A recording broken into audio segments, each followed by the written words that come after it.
انگریز کے قبضے کے خلاف لڑی جانے والی سن 1857 کی جنگ آزادی میں ہندوستان میں بسنے والی تمام اقوام نے حصہ لیا، لیکن جنگ کے بعد اس کا خراج صرف مسلمانوں کو ادا کرنا پڑا۔ انگریز نے عام مسلمانوں کے ساتھ ساتھ علماء کا قتل عام بھی شروع کر دیا، لیکن قابض برطانوی افواج جنگ کی ابتدا سے لے کر فتح کے بعد کے قتل عام تک مسلمانوں کے جذبے کو ٹھنڈا نہ کر سکیں۔ ولیم ولسن ہنٹر نامی انگریز محقق نے اس جذبے اور برطانوی راج میں رکاوٹ کی وجہ مسلمانوں کا فلسفہ جہاد قرار دیا۔ اس کے بعد اسلام کی نظریاتی اساس پر پے در پے حملے شروع ہو گئے اور اس کام کے لیے انتخاب کیا گیا سن 1839 کو قادیان میں پیدا ہونے والے ملعون غلام احمد قادیانی کا، جو ابتدا میں ایک مناظر کے طور پر سامنے آیا اور جہاد کا انکار کیا، بتدریج خود کو مجتہد، مہدی منتظر، مسیح موعود کہتا رہا اور پھر ایک دن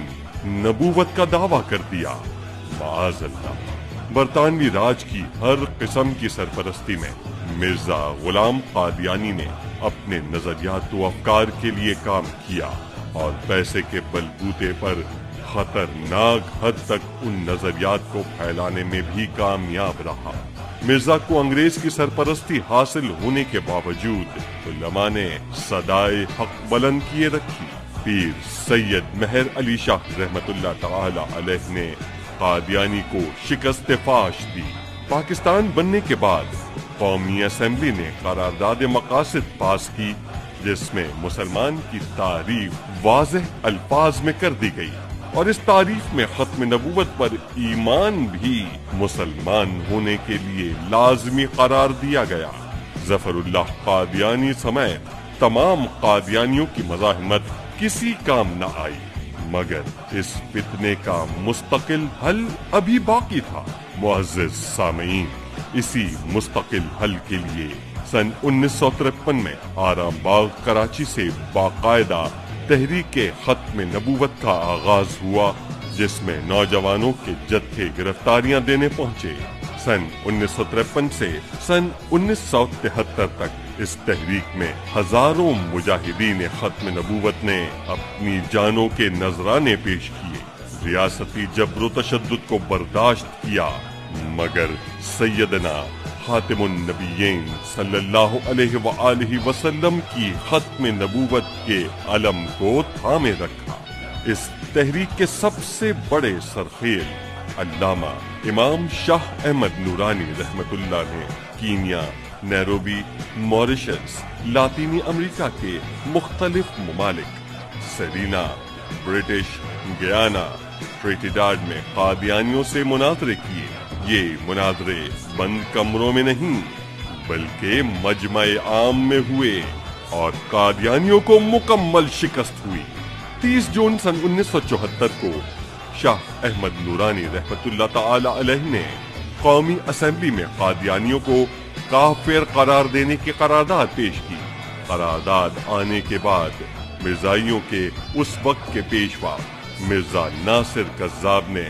اپنا نقطہ نظر بیان کرنے کے لیے اسپیکر قومی اسمبلی کو خط لکھا۔ اسپیکر نے علامہ شاہ احمد نورانی رحمت اللہ علیہ کو آگاہ کیا تو آپ نے کہا اسے آنے دیجیے۔ ناصر کذاب اسمبلی میں آیا اور علامہ نورانی رحمت اللہ تعالی علیہ نے قومی اسمبلی میں اسے مناظرے کے ذریعے شکست دی۔ اس طرح 30 جون کو پیش ہونے والی قرارداد 7 ستمبر سن 1974 کو منظور ہوئی اور منکرین ختم نبوت آئین پاکستان میں کافر قرار پائے۔ 26 اپریل سن 1984 کو ایک صدارتی آرڈیننس کے ذریعے قادیانیوں کو اذان دینے، اپنی عبادت گاہ کو مسجد کہنے اور اسے مسجد کی طرح تعمیر کرنے اور باقی تمام شعائر اسلام اپنانے سے بھی منع کر دیا گیا۔ محتشم ناظرین و سامعین کرام، شرعی و قانونی میدان میں بار بار شکست کھانے کے باوجود قادیانیوں کی سازشوں کا سلسلہ تھما نہیں۔ وہ وقتاً فوقتاً سازشیں کرتے رہتے ہیں۔ اس کی تازہ مثال کچھ ماہ قبل پچھلی حکومت میں ختم نبوت حلف نامے میں ہونے والی ایک سازشی ترمیم ہے، لیکن جب منکرین ختم نبوت نے سر اٹھایا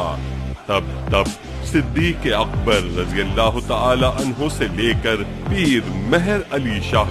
اور پیر مہر علی شاہ سے لے کر امام نورانی اور علامہ خادم حسین رضوی جیسے محافظین ختم نبوت بھی اپنے ساتھیوں کے ساتھ علمی، سیاسی، مزاحمتی میدان میں نظر آئیے ہم مرزائی قادیانی فتنے کی سرکوبی کرنے والے پیر مہر علی شاہ، علامہ شاہ احمد نورانی، علامہ عبدالستار نیازی، علامہ عبدالحامد بدایونی، شیخ الاسلام خواجہ قمر الدین سیالوی،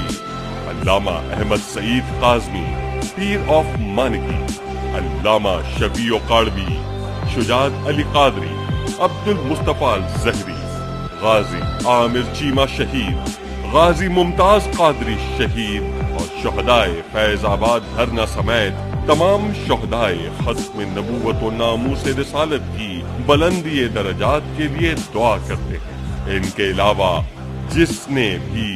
جہاں بھی ختم نبوت کے لیے کام کیا، اللہ اسے بے پناہ اجر سے نوازے اور ان ہستیوں کے نقش قدم پر چلتے ہوئے موجودہ دور میں علامہ خادم حسین رضوی دامت برکاتہم العالیہ کے شانہ بشانہ تحریک لبیک یا رسول اللہ صلی اللہ علیہ وآلہ وسلم کے